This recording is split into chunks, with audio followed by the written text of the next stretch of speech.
Subscribe now and press the bell icon. Never miss an update. بسم الله الرحمن الرحيم الحمد لله رب العالمين والعاقبة للمتقين والصلاة والسلام على رسوله الكريم وعلى آله وأصحابه أجمعين أما بعد رب اشرح لي صدري ويسر لي أمري واحلل عقدة من لساني يفقه قولي وبك نستعين يا فتاح ربي زدني علما সম্মানিত দর্শক ও শ্রোতা আসসালামু আলাইকুম ওয়া রাহমাতুল্লাহি ওয়া বারাকাতুহু। আশা করছি আপনারা আল্লাহ তাআলার ফজল করমে খুব ভালোই আছেন।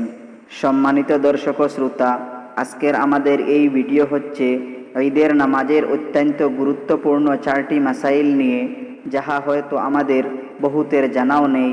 আর এই সব প্রশ্নের উত্তর হযরত মাওলানা মুফতি আনসার হোসেন সাহেব কর্তৃক যাচাইকৃত।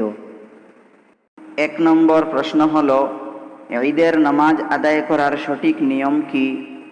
জবাব হলো, প্রথমে ঈদের নামাজ 2 রাকাত প্রত্যেক আকিল আর বালিগ মুসলমান পুরুষের উপর ওয়াজিব, আর সঙ্গে 6টি জায়েদ তাকবীরও বলা ওয়াজিব। এখন ঈদের নামাজের জন্য খাড়া হওয়ার পর প্রথমে নিয়ত করতে হবে, আর নিয়ত দিলে দিলে করাই যথেষ্ট, মুখ দ্বারা উচ্চারণ করে নিয়ত করা জরুরি নয়। এখন হলো ঈদের নামাজ আদায় করার নিয়ম। ইমাম আল্লাহু আকবার বলে অর্থাৎ তাকবীরে তাহরিমা বলে নামাজ শুরু করে দেবেন। এরপরে ইমাম সানা পড়বেন, আর প্রত্যেক মুক্তাদি ইমামের অনুসরণ করতে হবে। এরপরে 3টি জায়েদ তাকবীর বলা হবে এইভাবে: আল্লাহু আকবার বলে কান পর্যন্ত 2 হাত উঠিয়ে ছেড়ে দিতে হবে। আবার দ্বিতীয়বার আল্লাহু আকবার বলে 2 হাত কান পর্যন্ত উঠিয়ে 2 হাত ছেড়ে দিতে হবে।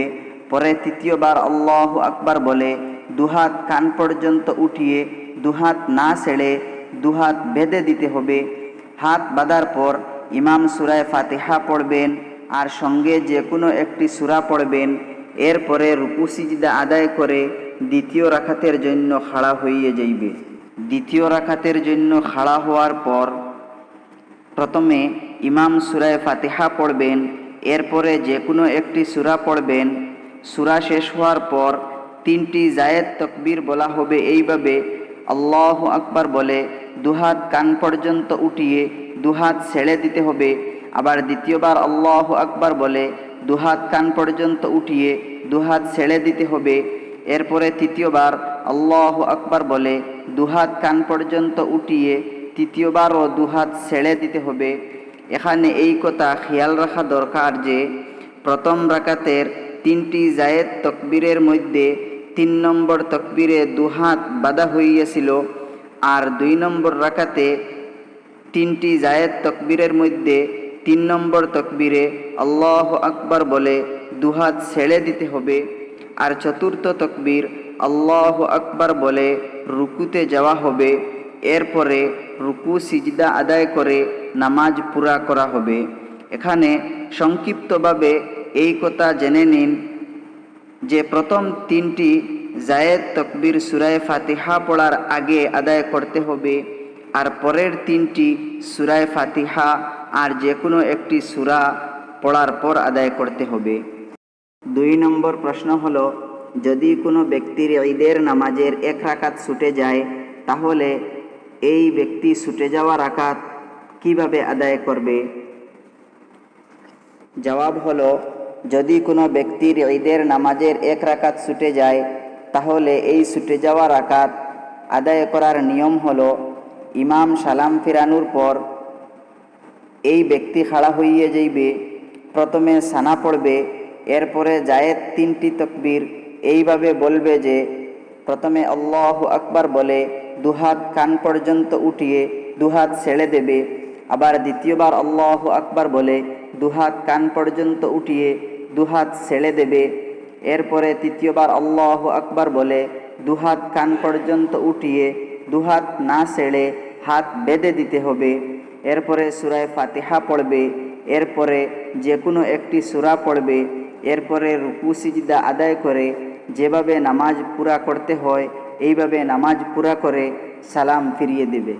3 নম্বর প্রশ্ন হলো, ঈদের নামাজের খুতবা চলাকালীন ইমামের সঙ্গে মুক্তদি ও তকবীর পড়া, অর্থাৎ আল্লাহু আকবার, লা ইলাহা ইল্লাল্লাহু আল্লাহু আকবার ওয়ালিল্লাহিল হামদ পড়া মুক্তদির জন্য জায়েজ আছে কি না জায়েজ নয়? জবাব হলো, ঈদের নামাজের খুতবা চলাকালীন ইমাম যখন আল্লাহু আকবার, লা ইলাহা ইল্লাল্লাহু আল্লাহু আকবার ওয়ালিল্লাহিল হামদ পড়বেন, তখন মুক্তদির জন্য তাকবীর পড়া, অর্থাৎ আল্লাহু আকবার, লা ইলাহা ইল্লাল্লাহু আল্লাহু আকবার ওয়ালিল্লাহিল হামদ পড়া জায়েজ নয়। কারণ হলো, ঈদের নামাজে খুতবা পড়া সুন্নত, কিন্তু খুতবা শোনা ওয়াজিব। তাই মুক্তদির জন্য খুতবা চলাকালীন তাকবীর পড়া জায়েজ নয়। 4 নম্বর প্রশ্ন হলো, যদি কোনো ব্যক্তির ঈদের নামাজের প্রথম রাকাতের জায়েদ 3টি তাকবীর ছুটে যায়, তাহলে ছুটে যাওয়া জায়েদ তাকবীর কিভাবে আদায় করতে হয়? জবাব হলো, যদি কোনো ব্যক্তির ঈদের নামাজের প্রথম জায়েদ 3টি তাকবীর ছুটে যায়, তাহলে জায়েদ 3টি তাকবীর পুরা করার নিয়ম হলো, এই ব্যক্তি ঈদগাহে পৌঁছার পর যদি ইমামকে সূরা পড়া অবস্থায় পায়, তাহলে এই ব্যক্তি তাকবীরে তাহরিমা বলে জলদি 3টি জায়েদ তাকবীর বলে ইমামের সঙ্গে নামাজে শরীক হইয়ে যাইবে। আর যদি এই ব্যক্তি ইমামকে রুকু অবস্থায় পায়, আর এই ব্যক্তি মনে করেন যে ইমাম রুকু অবস্থায় থাকবেন, আর তাকবীরে তাহরিমা বলে জায়েদ 3টি তাকবীর বলার পরও ইমামকে রুকু অবস্থায় পাওয়া যাইবে, তাহলে এই ব্যক্তি তাকবীরে তাহরিমা বলার পর খাড়া অবস্থায় জায়েদ 3টি তাকবীর বলে ইমামের সঙ্গে রুকুতে শরীক হইয়ে যাইবে।